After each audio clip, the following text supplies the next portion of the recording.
جو یوم سب ایام میں سب سے عظیم ہے، جو یوم سب ایام میں سب سے عظیم ہے، جمعہ کریم ہے، جمعہ کریم ہے۔ الحمد لله وكفى والصلاة والسلام على سيد الرسل وخاتم الأنبياء، أما بعد فأعوذ بالله من الشيطان الرجيم، بسم الله الرحمن الرحيم، واتبعوا أحسن ما أنزل إليكم من ربكم من قبل أن يأتيكم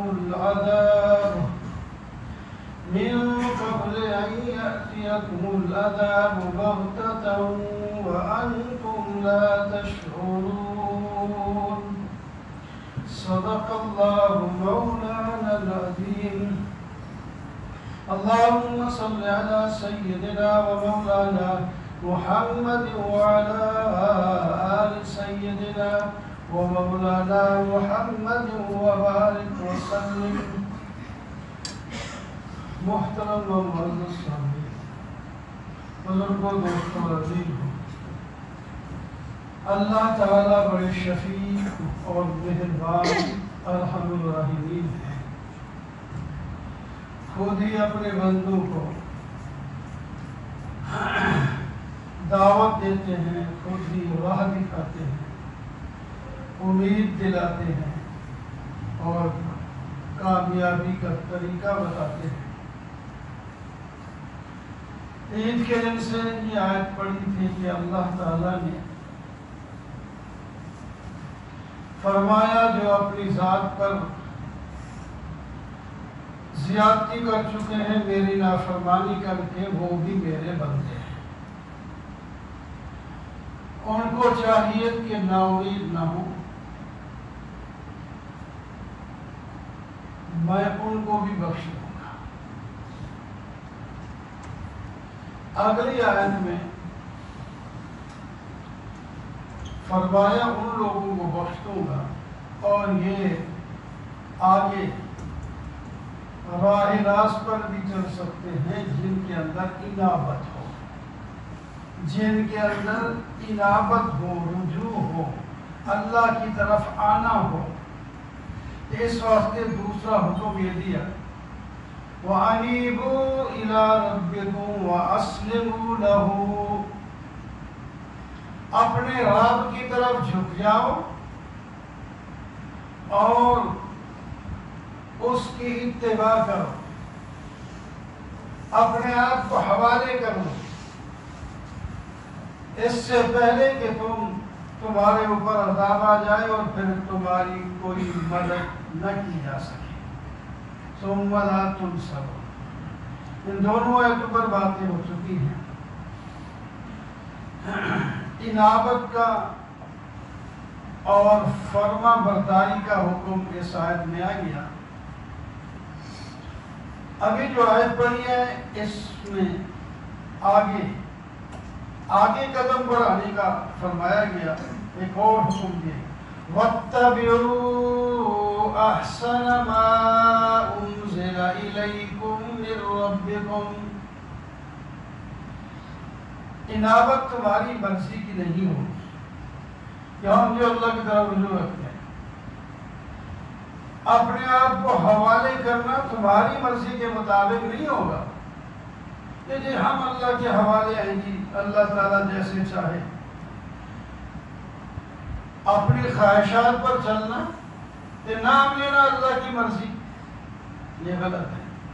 فرمایا انابت اس شخص میں ہو سکتی ہے، اپنے آپ کو حوالے کرنا اس میں ہو سکتا ہے جو اتباع کرے اس کا جو ان کے رب نے ان کی طرح اتارا ہے۔ وَاتَّبِعُوا اتباع کرو، پیچھے چلو، مان لو، عمل کرو، یہ اتباع ہے۔ کس کی؟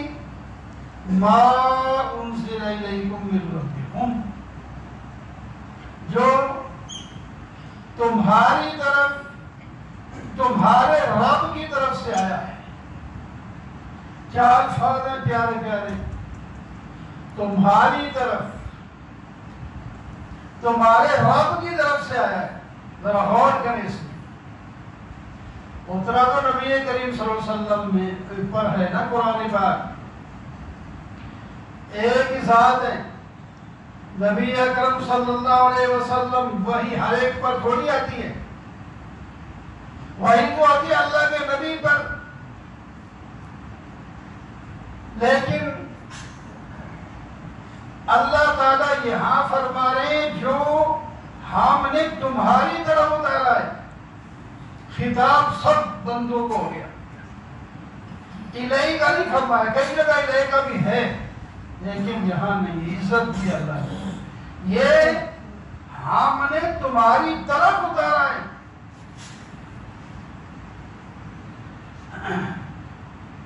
اور اپنا تعارف بھی ساتھ یہاں کروایا، میرے رب دیکھو، تمہارے رب کی طرف سے آئے ہو۔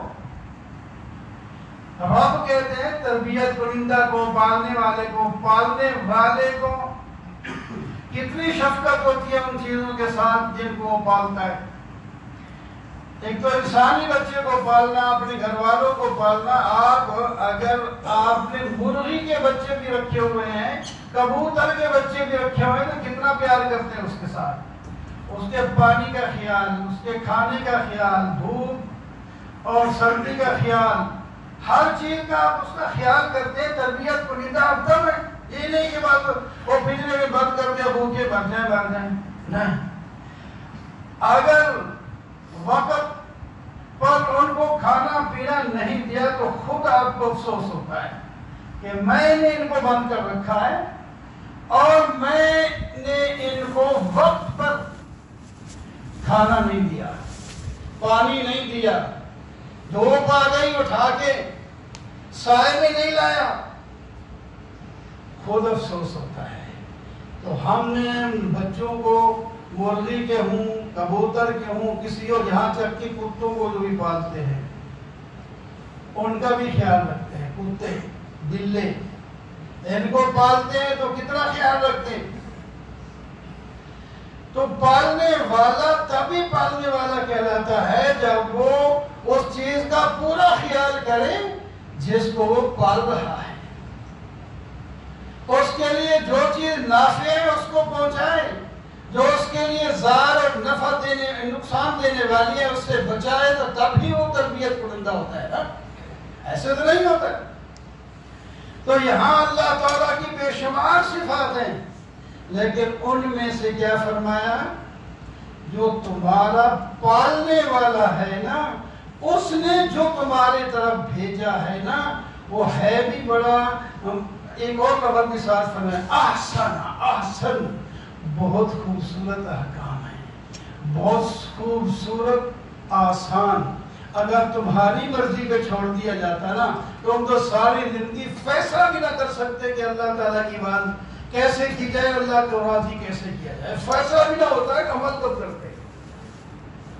یہ ساری چیزیں ہم نے خود فیصلہ کر کے تمہاری آسانی کے لیے احسن ما انزل الیکم من ربکم، جو خوبصورت احکام تمہارے اوپر اتارے گئے ہیں، تمہارے پاس بھیجے گئے ہیں اور تمہارے رب کی طرف سے آئے ہیں، تمہارے پالنے والے کی طرف سے آئے ہیں، اس کی اتباع کرو، اس کو مانو، اس کے پیچھے چلو،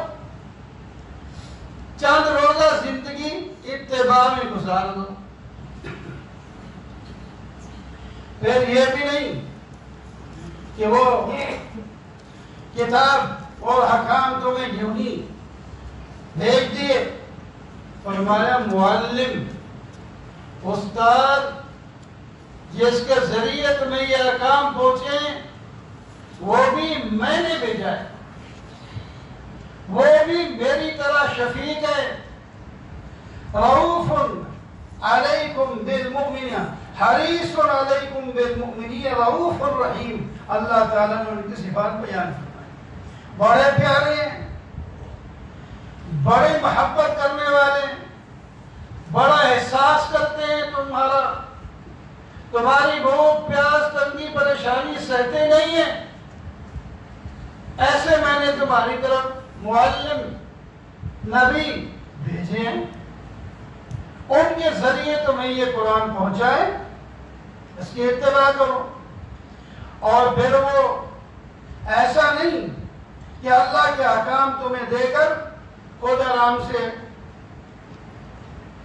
ایسا نہیں کہ اللہ کے پیغام اللہ کے بندوں تک پہنچا دیے، جیسا کہ بعض لوگ کہتے بھی ہیں یہ ڈاکیے کی حیثیت ہوتی ہے، نعوذ باللہ نبی کی، ادھر سے خط پکڑا ادھر گھر میں پہنچایا، فارغ۔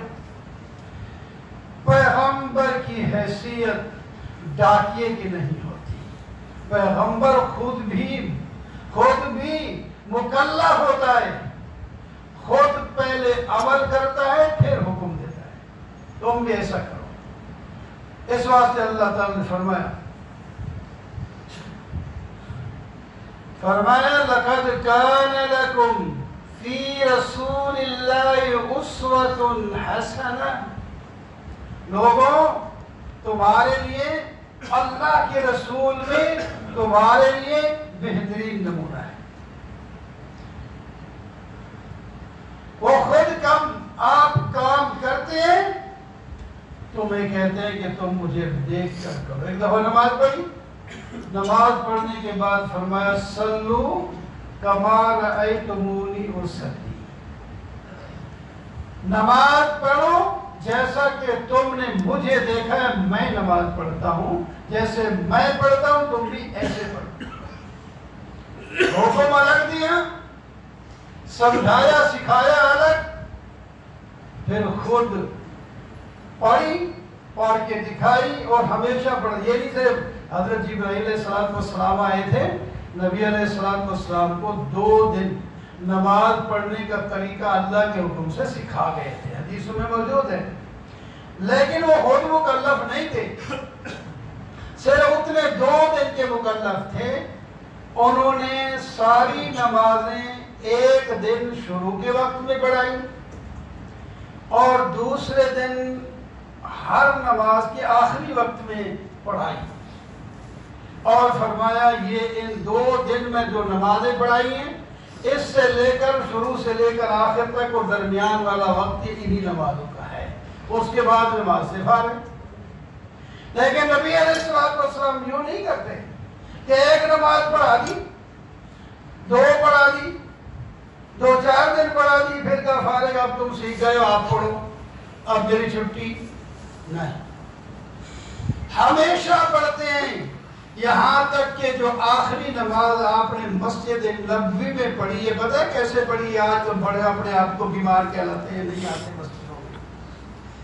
آپ صلی اللہ علیہ وسلم سہارے سے بھی نہیں چل سکتے تھے، 2 صحابی آپ کو لائے، ایک کے کندھے پر دایاں بازو رکھا، دوسرے کے کندھے پر بایاں بازو رکھا، اور وہ ساتھ مل کے، اور آپ صلی اللہ علیہ وسلم، بعض دفعہ ہوتا ہے نا کمزور لیکن پاؤں تو اپنے رکھتا چلا جاتا ہے، آپ صلی اللہ علیہ وسلم پاؤں اٹھا کے نہیں رکھ سکتے تھے، حدیث پاک میں آتا ہے یہ پیر یوں گھسیٹتے گئے، یوں اٹھا کے نہیں رکھ سکتے تھے، پیر یوں گھسیٹتے گئے، یوں زمین پر لکیر پڑ گئی۔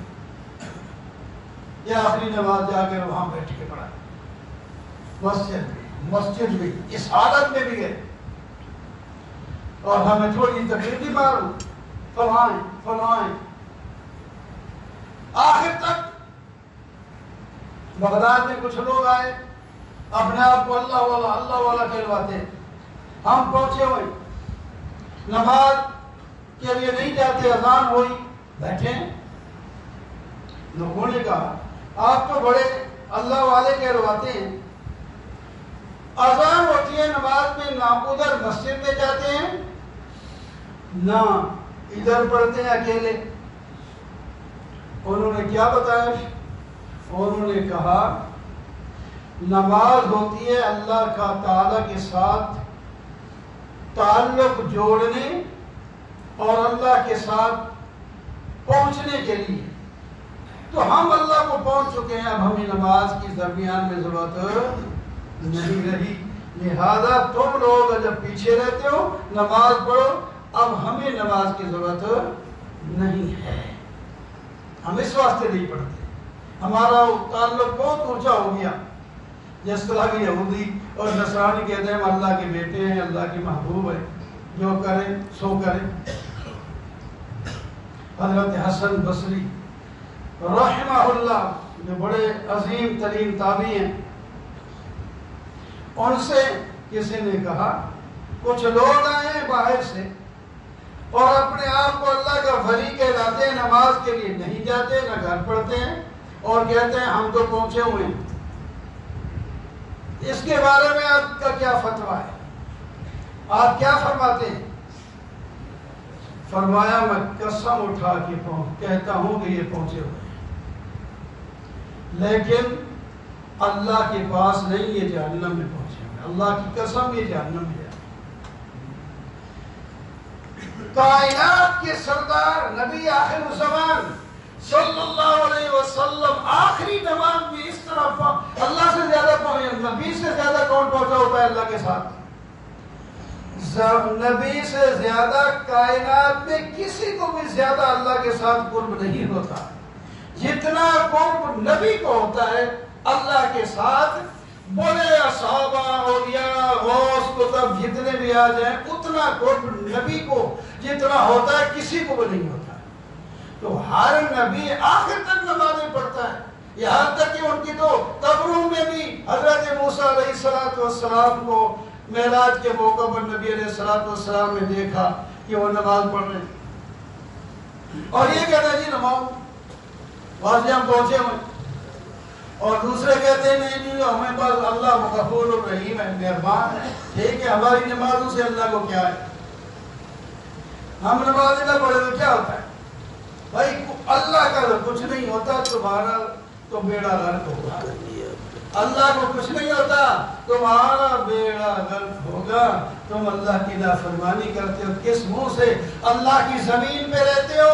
کس منہ سے اللہ کے آسمان کے نیچے رہتے ہو؟ کس منہ سے یہ اناج کھاتے ہو، پھل کھاتے ہو، فروٹ کھاتے ہو، لباس پہنتے ہو؟ یہ کائنات کی ہر چیز تم استعمال کرتے ہو. ظالموں تمہارے لیے یہ کہ نماز نہیں پڑھتے کہتے ہیں اللہ کو کیا ہے ہماری نماز کے ساتھ؟ یہ تو پتہ چل جائے گا نا. کتنے دن یہ بہانے بناؤ گے؟ کسی کو دکان سے فرصت نہیں، کسی کو دفتر سے فرصت نہیں، کسی کو گھر سے فرصت نہیں فرصت تو پتہ چل جائے گا جب کہو ربنا ابصرنا وسمعنا فرجعنا نعمل صالحا انا موقنون. یا اللہ ہم نے آنکھوں سے دیکھ لیا، دل سے سمجھ لیا کہ واقعی جو ہمیں بتایا گیا تھا وہ حق ہے، اب سامنے آ چکا ہے، ہم یقین کر چکے ہیں. اور ہمیں دنیا میں واپس بھیج دو، ہم اب جا کے عبادت کریں گے.